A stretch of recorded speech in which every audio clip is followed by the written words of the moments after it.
वर्तुळाची त्रिज्या 20% वाढल्यास क्षेत्रफळ किती टक्के वाढेल असा एक प्रश्न पोलीस भरतीमध्ये बऱ्याच वेळेस विचारलेला आहे। परत बघा, एका वर्तुळाची त्रिज्या 20% वाढल्यास क्षेत्रफळ किती टक्के वाढेल। मग याच्यासाठी सरळ सरळ त्या वर्तुळाचे त्रिज्या किती असेल, नंतर मग क्षेत्रफळ किती होईल वगैरे वगैरे काही विचार नाही करायचा।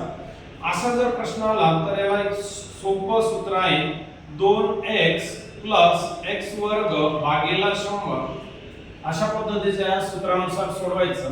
आणि x जे आहे ते x ची किंमत 20 पकडायची।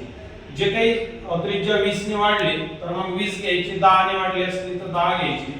2 गुणिले 20 प्लस 20 चा वर्ग भागिले 100।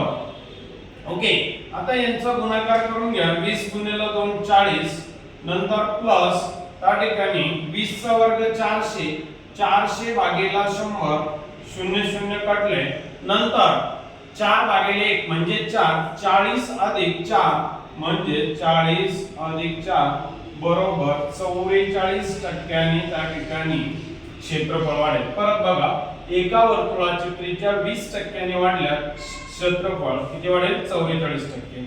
हे कसं सोडवायचं, 2x प्लस x वर्ग भागिले 100 आणि x मध्ये त्या ठिकाणी जी काही त्रिज्या किती टक्के वाढली ती किंमत x मध्ये घ्यायची। नंतर जर त्रिज्या कमी झाल्यास असं विचारलं तर फक्त एका प्लसच्या ठिकाणी मायनस करायचं आणि ते नंतर किती टक्के कमी होईल, क्षेत्रफळ किती टक्के कमी होईल हे सुद्धा उत्तर त्या ठिकाणी येईल।